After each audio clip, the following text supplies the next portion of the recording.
গ্রামের ঐতিহ্যবাহী খাবার পান্তা ভাত, সাহেবরা কয় ট্রেডিশনাল ফুড, আমরা গ্রামের লোকেরা বলি হানি ভাত।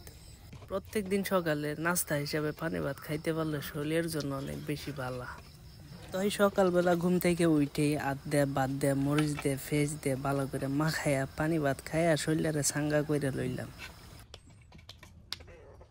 আসসালামু আলাইকুম দর্শক, আমি হাসানুল বাড়ি গ্রাম বাংলার গল্প নিয়ে আপনাদের সাথে হাজির হয়েছি। প্রতিদিনের সহজ সরল গ্রামীণ জীবন আপনাদের সাথে ভাগাভাগি করাই আমার উদ্দেশ্য। যারা শহরের ব্যস্ততার মাঝে থাইকাও গ্রামের আসল জীবন দেখতে চান, এই চ্যানেলটা মূলত তাদের জন্য, হাসানুল বাড়ি ব্লগ। আর একটা কথা ভাই, অনেক বেশি কৌতূহল নিয়ে এই চ্যানেলটা খুলছি। যাদের গ্রামের ভিডিও ভালো লাগে, গ্রামের পরিবেশ যাদের ভালো লাগে, তারা চ্যানেলটা সাবস্ক্রাইব করে আমাদের উৎসাহ দিয়ে যাবে। আশা করি ভিডিওটা আপনাদের ভালো লাগবে, শেষ পর্যন্ত কিন্তু আমার সাথে থাকবে। তো দর্শক, শুনতে একটু হাস্যকর মনে হইলেও এটাই সত্য যে এটা আমার অফিস কক্ষ। তো দর্শক, খাওয়া দাওয়া শেষ, এখন থেকে আমার অফিসে কার্যক্রম শুরু।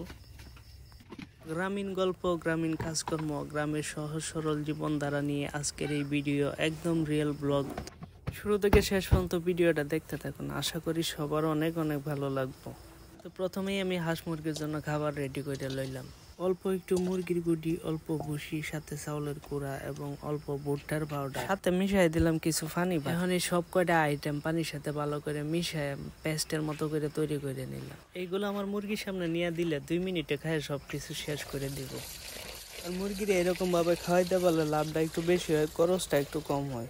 আমি কিন্তু ভাই খামারি না, শখের বসে ছোট ছোট 50টা মুরগি কিনছিলাম। তাছাড়া হাঁস মুরগি পালাটা আমার কাছে অনেক শখের, অনেক বেশি পছন্দের। ভবিষ্যতে একজন সফল খামারি হওয়ার ইচ্ছা অনেক, সবার কাছে আমি দোয়া চাই। তাই হাঁস মুরগির খাবার রেডি করা কিন্তু প্রায় শেষের দিকে। এখন আমি সরাসরি মুরগির ঘরে যাব। তো দর্শক দেখেন, মুরগির ঘরে ঢুকতে না ঢুকতে মুরগিগুলো কিরকম চিল্লাচিল্লি লাফালাফি শুরু করে দিল। গ্রামের বাড়িতে কিন্তু শিয়াল বান্দরের উৎপাতটা একটু বেশি হয়, কিন্তু উৎপাত বেশি করলে লাভ নাই, আমারও টেকনিক জানা আছে। এই যে দেখতেছেন, খাঁচার উপরে জাল দিয়ে রাখছি। জাল দিয়ে রাখার কারণে শিয়াল বান্দরে কোনো ক্ষতি করতে পারে না।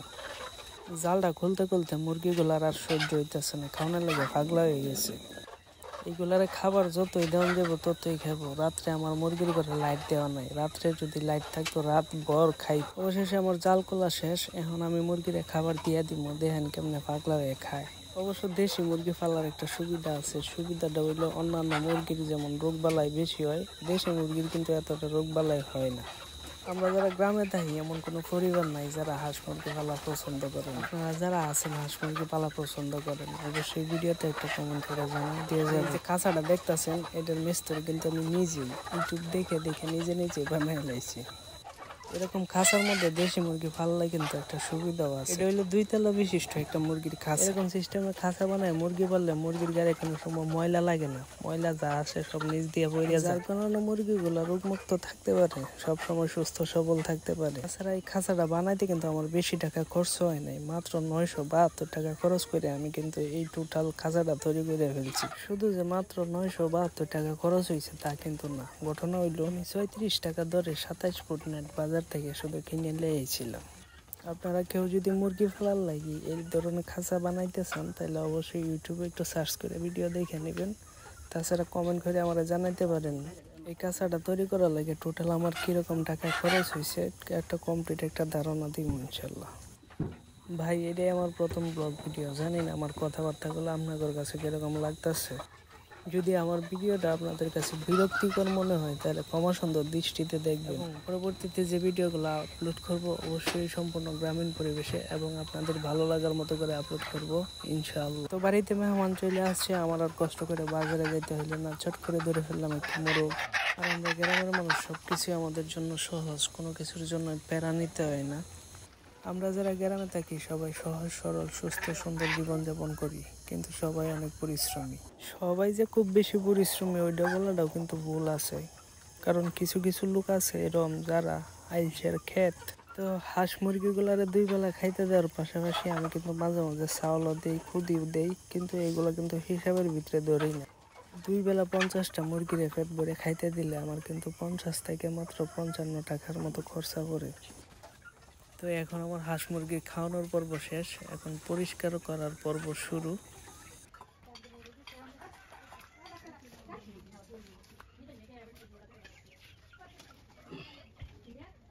প্রতি 3 দিন পর পর আমি এগুলো পরিষ্কার করি। বেশি লম্বা সময় অপরিষ্কার করে রাখলে আবার এগুলো থেকে রোগ হওয়ার সম্ভাবনা থাকে। আমরা গ্রামের মানুষের একটা কথা বলি যে পালা জিনিসের কিন্তু জ্বালা বেশি, বুঝতেই তো পারেন। কারণবশত যদি একটা রোগ পালা বাইতে যায় তাহলে তো এটা একটা ক্ষতির কারণ হয়ে দাঁড়াইলো। যেহেতু কষ্ট করে পালতেই আছি তাইলে জানিয়ে শুনে তো আর এরকম ক্ষতি হইতে দেওয়া যায় না। যে কারণে প্রতি 2-3 দিন পরে পরে পরিষ্কার রাখার চেষ্টা করি। এগুলো পরিষ্কার করতে গিয়ে আমার কিন্তু খুব বেশি একটা কষ্ট হয় না। দেখতেই পাইতেছেন যে নিচে পলিথিন বিছানো আছে। এই পলিথিনে যখন ময়লা একসাথে জমা হয় তখন এইগুলো আমি টান দিয়ে সরাইয়া পরিষ্কার করে আবার এখানে দিয়ে দিই।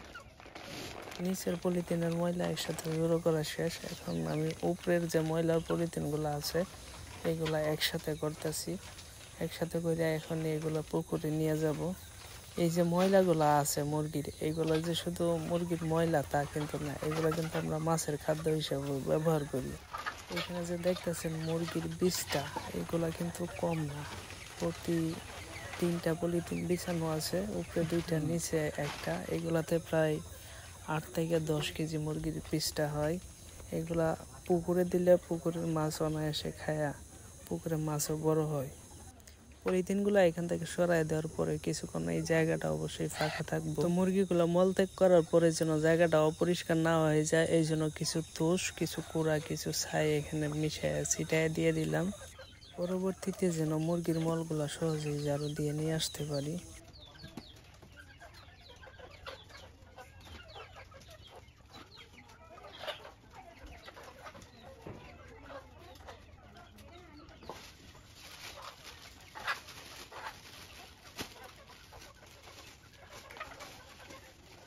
আপাতত এই জায়গার কাজ শেষ। এগুলা নিয়ে এখন আমি পুকুরে চলে যাইয়াম।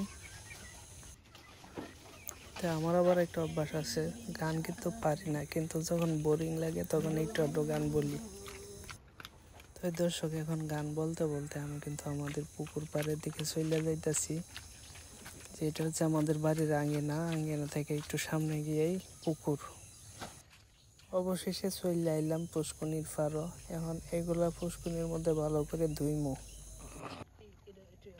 এই যে মুরগির বিষ্ঠাগুলো দেখতেছেন, এগুলো কিন্তু আবার মাছে প্রচুর খায়।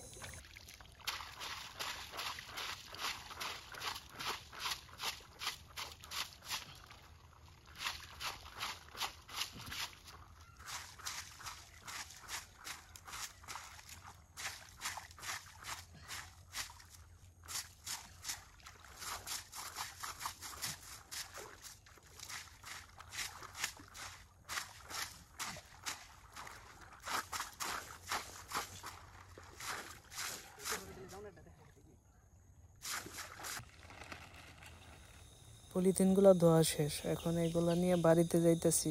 বাড়িতে নিয়ে রোদ্রে কিছুক্ষণ রাখবো, রাখার পরে এগুলো আবার বিছিয়ে দিব।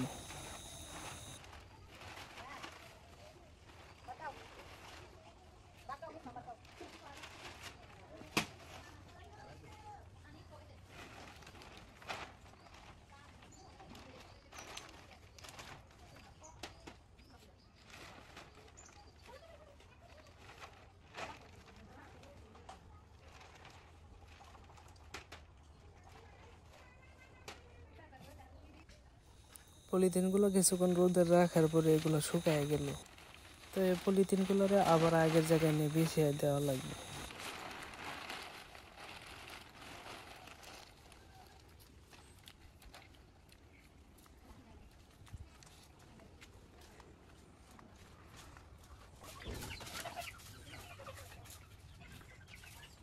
এই পলিথিনগুলো এই জায়গায় বেশ কিছুক্ষণ না থাকার কারণে নিচে কিন্তু অনেক ময়লা পড়ছে। ঝাড়ু দিয়ে ময়লাগুলো পরিষ্কার করে পলিথিনগুলো আবার আগের জায়গায় বিছিয়ে দেওয়া লাগবে।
তো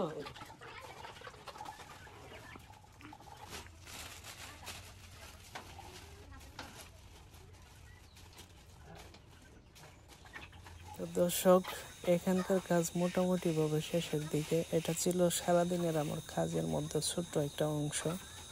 এই কাজটা শেষ করতে আমার আধা ঘন্টার মতো সময় লাগছে। তো দর্শক, পরবর্তী ভিডিওগুলো অবশ্যই আকর্ষণীয় হতে চলছে। যদি গ্রামের ভিডিও, গ্রাম বাংলার ভিডিও, গ্রামের গল্প আপনারা ভালোবাসেন, পছন্দ করেন, তাহলে সাবস্ক্রাইব করে অবশ্যই আমার পাশে থাকবেন। তাই আপু ভাইয়া সবাই ভালো থাকবেন, সুস্থ থাকবেন এই কামনা করি। দেখা হবে পরবর্তী কোনো এক ভিডিওতে ইনশাআল্লাহ।